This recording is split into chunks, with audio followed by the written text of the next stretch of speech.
सहनाववतु सहनौ भुनक्तु सह वीर्यं करवावहै तेजस्विनावधीतमस्तु मा विद्विषावहै। ओम शांति शांति शांति। हरि ओम। We are discussing essentials of meditative life.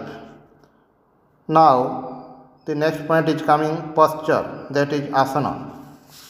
Remember, it is only after the practice of yama and niyama to some extent that Patanjali, the teacher of yoga, asks us to sit in a certain posture. What is the posture that we should choose? The definition is, posture is that which is firm and pleasant. Select that posture in which you can sit steadily and in which you feel at ease. Someone may ask, may I lie down? Well, you may lie down and practice it as an asana, but you take an amount of risk. That posture is usually associated with sleep. By lying down and trying to practice meditation, you may not progress at all. You may have a little good nap, and that may refresh you, but will make you spiritually dull. Worship is possible in a sitting posture. That is what Vyasa says. Sitting posture is better, but take care that it is a relaxed posture in which you feel relaxed in body as well as in mind. If you wish to practice yogasanas as an exercise, you may do that some other time. But when you sit for meditation, you should sit firm, relaxed in body and mind. Next point is prayer for all. After sitting, remember the Lord. He is our ideal. He is the indwelling spirit. He is inside and outside. You may chant a prayer, be a little musical. Let your mind, your senses and the body vibrate with a little spiritual vibration. Then salute the Supreme Being. One great danger in spiritual life when we follow a particular path is that we are likely to be very fanatical. So it is very good to salute not only the Supreme Spirit but also the great teachers and saints of your country and of all countries of the world. What happens then? The mind becomes broad. Another danger in spiritual life is to be extremely selfish. Many a time I have found that at least in the beginning of spiritual life, spiritual seekers think too much of themselves. They forget about others. So it is good to pray not only for one's own welfare but also for the welfare of all. Just as you aspire after peace, you want to attain purity, you want to attain illumination, so also pray for peace, purity and enlightenment for everybody. Let all people move towards the Supreme Being. Let all people become pure. Let all people become illumined. This kind of prayer has a broadening effect on our mind. You will be astonished to see how quickly this kind of prayer soothes your nerves and calms your mind. Besides expanding our consciousness to some extent, this kind of prayer and salutation greatly helps us in the practice of meditation. Next point, significance of breathing. At this stage, a little practice of rhythmic breathing is very helpful. Take a deep breath and slowly breathe out. You need not hold the breath or close the nostrils. Just breathe in and breathe out in a steady, regulated way through both the nostrils. But give suggestions to the mind. I am breathing in purity, strength and peace. The infinite being is the source of all peace. As a matter of fact, in spiritual life, we cannot have enough of purity. enough of strength and peace. The more we get, the better. Fill yourselves with divine purity, divine strength, and divine peace. Breathe out purity. Send forth currents of purity to everybody. Have sympathy for all. Be friendly towards all.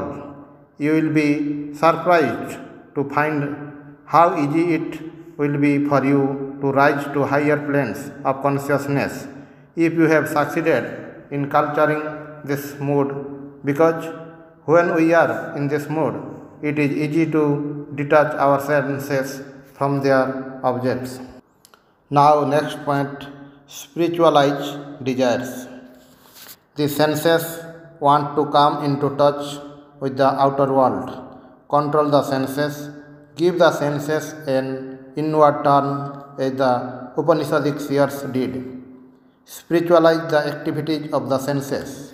As the Vedic prayers goes, O gods, may we hear with our ears what is auspicious. O ye adorable ones, may we see with our eyes what is auspicious. Hear what is good, speak what is good, see what is good. Give a good direction to the senses. Let them be spiritualized. Next comes the mind, which is always trying to run riot. How to calm the mind? All kinds of desires and passions create troubles to the mind. Cultivate the spiritual mood, a little of the mood of expanded consciousness. Think that these distractions are illusory and dreamlike. Tell yourself, don't be afraid of lust, anger, greed, infatuation, pride, and malice. Don't be afraid at all. Spiritualize them. Earn to have the divine communion. Get angry with your anger. Get angry with all that stands in your way, not with people. Covet the Supreme Being, who is the greatest wealth. If you want to feel proud, thinking you are a child of God, and so on. Then what happens? All our desires are given a spiritual turn. They no longer trouble us. They may even be of help to us in spiritual life. There is a wrong conception prevailing among a section of people. Some shallow psychologists say to spiritual aspirants, you are all suppressing or repressing your emotions. We do not do anything of that kind. We want to store up the energy of our senses and the mind. We want to direct this energy along the spiritual path. We want to sing the glory of the Lord. We want to visualize the form of the Supreme Being. We want the senses to be directed inwards so that there comes a time in the life of the spiritual seeker when he comes to develop new eyes for seeing the invisible, new ears for hearing the divine voice or the music of the spheres, and enjoy the fun of all that is going on eternally. One is able to play with the divine being, but all this is only on the way. We have to go further. Next point is the temple of the divine. In the well-known Kathopanishad analogy already referred to, the body is likened to a chariot. Another analogy is that the body is a temple of which the region of the heart is the sanctum of sanctorum. This is a grand conception. In this temple, you find there is the devotee and also there is the deity. You must be able to bring about the union of the two. But this temple is a very peculiar one. Our little physical body is permitted and interpenetrated by our mental body or the subtle body. The subtle body again is interpenetrated and permitted by the Jivatman, and the Jivatman is part of the Paramatman. And as we succeed in making the body, the subtle body, the senses, and the mind harmonious, we become more and more conscious of the divine light that shines within us. So, we enter the sanctuary of the heart, finds that the heart is filled with the light of the Atman and that this light is a part of the Paramatman. Om Santi Santi Santi Hari Om Tat Sat.